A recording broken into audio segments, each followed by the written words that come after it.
తమిళనాడులో జరిగిన ఓ అనూహ్య దుర్ఘటన 39 మందిని పొట్టన పెట్టుకోగా మరో 50 మంది ఆసుపత్రి పాలయ్యేలా చేసింది. తమిళనాడులోని కరూర్లో నిన్న జరిగిన టీవీకే పార్టీ ప్రచార ర్యాలీలో తోపులాటతో పాటు తొక్కిసలాట జరిగినటువంటి నేపథ్యంలో ఏకంగా 39 మంది అవసులు బాయగా 50 మంది ఆసుపత్రి పాలైనటువంటి పరిస్థితి మనం చూస్తున్నాం. ఆ పార్టీ వ్యవస్థాపకులు ప్రముఖ సినీ నటుడు విజయ్ తన పార్టీ ప్రచార ర్యాలీలో భాగంగా అదే సందర్భంలో అంచనాలకు మించి ప్రజలకు చేరుకున్నటువంటి క్రమంలో పూర్తి స్థాయిలో తొక్కిసలాటకు దారి తీస్తుందంటూ అక్కడ తమిళనాడు పోలీసులు మాత్రం ఒకంత ప్రాథమికంగా నిర్ధారణకైతే వచ్చినటువంటి పరిస్థితులు మనం చూస్తున్నాం. టీవీకే తన ప్రచార ర్యాలీలో భాగంగా 10,000 మంది వరకు వస్తారని అంచనా వేస్తూనే 10,000 మంది వస్తారంటూ కూడా పోలీసుల నుంచి అనుమతి పొందినటువంటి పరిస్థితి. అంచనాలకు మించి అక్కడికి జనసందోహం రావడం, అదే సందర్భంలో మధ్యాహ్నం ప్రారంభం కావాల్సినటువంటి ఆ ప్రచార ర్యాలీ కాస్త రాత్రి 7 గంటల తర్వాత ప్రారంభం కావడంతో పొదుపులకు లోను కావడం, తోపులాటకు లోను కావడంతో పాటు తొక్కిసలాటకు దారి తీస్తుందంటూ తమిళనాట డీజీపీ వెంకటరామన్ పూర్తిస్థాయిలో నిర్ధారణకైతే వచ్చినటువంటి పరిస్థితి మనం చూస్తున్నాం. తమిళనాడులోని కరూర్లో జరిగినటువంటి ఈ ఘటనకు సంబంధించి ప్రపంచమే నివ్వెరపోయినటువంటి పరిస్థితి మనం చూస్తున్నాం. అంచనాలకు మించి జనసందోహం ఏర్పడడంతో పాటు ఏకంగా తన అభిమానుల తాకిడి కావచ్చు, ఆ స్థానిక జనం ఎగబడినటువంటి నేపథ్యంలో ఒకరిపై ఒకరు తోపులాటకు చేసుకోవడంతో పాటు పూర్తి స్థాయిలో ఒక తొక్కిసలాటకు దారి తీయడంతో ఇప్పటికే 10ల సంఖ్యలో చనిపోగా 10ల సంఖ్యలోని జనమంతా ఆసుపత్రి పాలవుతూ అక్కడ చికిత్స పొందుతున్నటువంటి పరిస్థితి మనం చూస్తున్నాం. 50 మందికి పైగా క్షతగాత్రుల్లో దాదాపు అందులో 20 మంది పరిస్థితి విషమంగా ఉన్నట్లుగా ఆసుపత్రి వర్గాలు వెల్లడించినటువంటి పరిస్థితి మనం చూస్తున్నాం. ఊహించని పరిణామం, ఊహించని దుర్ఘటన 39 మందిని పొట్టన పెట్టుకోగా 10ల సంఖ్యలోని మరికొంతమందిని ఆసుపత్రి పాలయ్యేలా చేసినటువంటి ఈ దుర్ఘటనను చూస్తూ ప్రపంచమే నివ్వెరపోయినటువంటి పరిస్థితి మనం చూస్తున్నాం. యావత్ ప్రపంచమే దిగ్భ్రాంతికి లోనైనటువంటి సిచ్యువేషన్స్ మనం గమనిస్తున్నాం. ప్రముఖ సినీ నటుడు, రాజకీయవేత్త, టీవీకే వ్యవస్థాపకులు విజయ్ పూర్తి స్థాయిలో తన పార్టీకి సంబంధించి ప్రచార ర్యాలీలో భాగంగా పూర్తి స్థాయిలో తన ప్రచారాన్ని కాస్త ఆలస్యంగా ప్రారంభించినటువంటి నేపథ్యంలో పోలీసులు మాత్రం ఒక నిర్ధారణకైతే వచ్చినటువంటి పరిస్థితులు మనం చూస్తున్నాం. ఈ దుర్ఘటనకు సంబంధించి విజయ్ అసిస్టెంట్గా ఉన్నటువంటి జనరల్ సెక్రటరీతో పాటు ప్రధాన కార్యదర్శి అయినటువంటి నిర్మల్ కుమార్తో పాటు ఆనంద్పై కూడా పోలీసులు కేసు నమోదు చేయడం జరిగింది. ఈ ఘటనకు సంబంధించి ఇప్పటికే పోలీసులు మాత్రం తమదైన శైలిలో విచారణ ప్రారంభించినటువంటి పరిస్థితి మనం చూస్తున్నాం. ఊహించని పరిణామం, ఊహకందని పరిణామం మాత్రం 10ల సంఖ్యలోని ప్రాణాలను పొట్టన పెట్టుకోగా 10ల సంఖ్యలోని ప్రాణాలను ఆసుపత్రి పాలయ్యేటట్టు చేయడంతో పాటు అక్కడ చికిత్స పొందేటట్టుగా చేసినటువంటి ఈ ఘటనను చూస్తూ దేశ ప్రధాని నరేంద్ర మోడీతో పాటు తమిళనాట ముఖ్యమంత్రి దిగ్భ్రాంతి వ్యక్తం చేస్తున్నటువంటి పరిస్థితి మనం చూస్తున్నాం. ప్రపంచంలో ఊహకందని పరిణామం, ఎవరు ఊహించని విపత్తు అని చెప్పాలి, ఊహకందని విషాదాంతం, ఇది ఊహకందని విషాదకర ఘటన అని చెప్పాలి.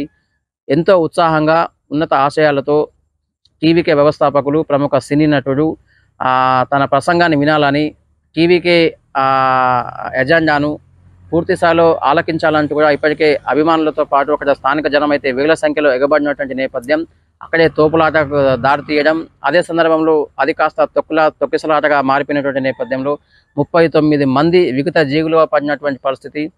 ఆ ప్రచార సమయంలో స్థానికంగా ఆ ప్రాంతంలో చెల్లా చెదురుగా పడిపోయినటువంటి పాదరక్షకులతో పాటు వాటర్ బాటిళ్ళు, ఎవరి వస్తువులు ఎవరియో అనే తెలియని చందంగా మారిపోయినటువంటి పరిస్థితి మనం చూస్తున్నాం.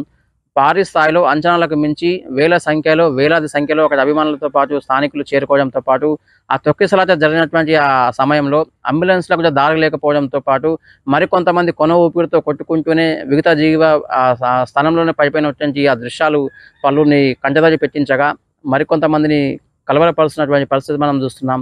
టీవీకే పార్టీకి సంబంధించి తన ప్రచార ర్యాలీ ఈ నెల 13న ప్రారంభించినటువంటి విజయ్ ప్రతిసారి అంటే శనివారం రోజున వివిధ పట్టణాలతో పాటు ఆయా ప్రాంతాల్లో తన పార్టీకి సంబంధించి ఎజెండాను ప్రజలకు వివరించేటటువంటి క్రమంలో ముందుకు సాగే ప్రయత్నం చేస్తున్నారు. పూర్తి స్థాయిలో వచ్చే ఏడాది తమిళనాటలో జరగబోయేటటువంటి అసెంబ్లీ ఎన్నికలను టార్గెట్ చేసుకుంటూ విజయ్ తన ప్రచారాన్ని ముమ్మరం చేసే ప్రయత్నం చేశారు. ఈ క్రమంలో నిన్నటికి నిన్న తమిళనాడులోని కరూర్లో జరిగినటువంటి ఆ ర్యాలీకి సంబంధించి అంటే మధ్యాహ్నం 3 గంటలకు ప్రారంభం కావాల్సినటువంటి ఆ ర్యాలీ కాస్త సాయంత్రం దాటినప్పటికీ అదే సందర్భంలో 7 గంటల ప్రాంతంలో అక్కడికి విజయ్ చేరుకోవడం, తన ప్రసంగాన్ని స్టార్ట్ చేయడం, జనం ఎగబడడం, అదే సందర్భంలో తోపులాటతో పాటు తొక్కిసలాటకు ప్రధాన కారణమైందంటూ పోలీసులు మాత్రం ఒక నిర్ధారణకైతే వచ్చినటువంటి పరిస్థితి మనం చూస్తున్నాం. ఈ ఘటన మాత్రం యావత్ ప్రపంచాన్ని అయితే దిగ్భ్రాంతికి లోనైనటువంటి పరిస్థితి. ఈ ఘటనను చూసి పలువురు చలించిపోవడంతో పాటు పూర్తి స్థాయిలో మరికొంతమంది కన్నీటి పర్యంతమవుతున్నటువంటి పరిస్థితి మనం చూస్తున్నాం. ఓ రాజకీయ పార్టీ తన ప్రచారంలో భాగంగా తన ప్రచార ర్యాలీ నిర్వహించేటువంటి క్రమంలో కనీసం జాగ్రత్తలు పాటించలేదు.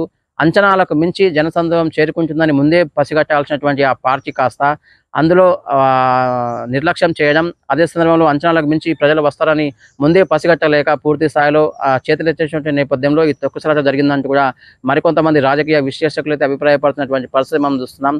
తమిళనాట సీఎం కూడా పూర్తి స్థాయిలో స్టాలిన్ ఎట్టకేలకైతే తన అభిప్రాయాన్ని బయటపెట్టినటువంటి పరిస్థితి.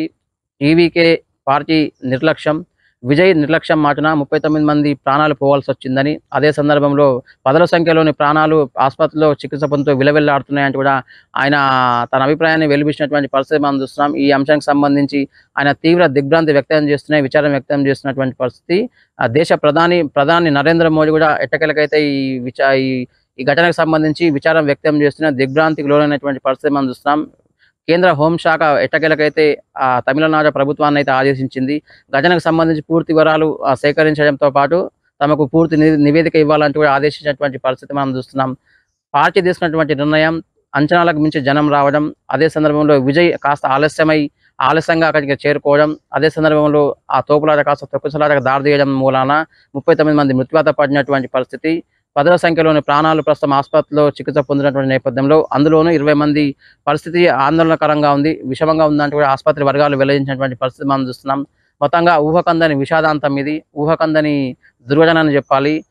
ఈ ఘటన మాత్రం 39 మంది అవసులు బాగా మరికొంతమందిని ఆసుపత్రి పాలయ్యేలా చేసినటువంటి పరిస్థితి మనం చూస్తున్నాం. ఈ దుర్ఘటనకు సంబంధించి ప్రముఖ సినీ నటుడు, టీవీకే వ్యవస్థాపకుడు విజయ్ మాత్రం తనదైన శైలిలో రెస్పాండ్ కావడం జరిగింది. తన హృదయం అంతా ముక్కలైపోయింది, బరువెక్కిన గుండెతో బాధల్లో నిండిపోయానంటూ కూడా ఆయన ప్రతిస్పందించినటువంటి పరిస్థితి మనం చూస్తున్నాం. మృతుల కుటుంబాలకు 20 లక్షల చొప్పున ఆర్థిక సాయంతో పాటు గాయపడ్డటువంటి వారికి 2 లక్షల చొప్పున ఆర్థిక సాయం అందజేస్తామంటూ ఆయన కీలక ప్రకటన చేసినటువంటి పరిస్థితి మనం చూస్తున్నాం. ఇదే ఘటనకు సంబంధించి తమిళనాట ప్రభుత్వం కూడా రెస్పాండ్ కావడం జరిగింది. మృతుల కుటుంబాలకు 10 లక్షల రూపాయల ఎక్స్గ్రేషియా ప్రకటిస్తామని కూడా ఆ ప్రభుత్వం ప్రకటించినటువంటి పరిస్థితి మనం చూస్తున్నాం. తమిళనాడులోని కరూర్ ఘటన మాత్రం మృతుల కుటుంబాలలో తీరని విషాదాన్ని, అంతులేని ఆవేదనను మిగిల్చింది. పూర్తి స్థాయిలో ఒక రాజకీయ పార్టీ సభలు సమావేశాలు కనుక ర్యాలీలు కనుక నిర్వహిస్తే అంచనాలకు మించి ముందే ఒక స్కెచ్ వేసుకొని ఈ కార్యక్రమాలు చేపట్టాల్సిందిగా ఈ ఘటన మనకు చెప్పకని చెప్తుంది. ఊహకందని విషాదాంతం, ఊహకందని ఘోర కళని చెప్పాలి. పదుల సంఖ్యలోని ప్రాణాలు గాల్లో కలిసిపోగా పదుల సంఖ్యలోని ప్రాణాలు ప్రస్తుతం ఆసుపత్రిలో విలువలాడుతున్న నేపథ్యంలో ఈ కరూర్ ఘటన మాత్రం మనకు ఒక మెసేజ్ని పాస్ చేస్తుంది. రాజకీయ పార్టీలు కనుక ఏదైనా సభలు సమావేశాలు నిర్వహిస్తే అంచనాలకు మించి ముందే పసిగట్టితే కనుక ఇలాంటి ఘటనలు మరోసారి జరిగే అవకాశం ఉండదంటూ ఈ ఘటన మనకు చెప్పగానే చెప్తుంది.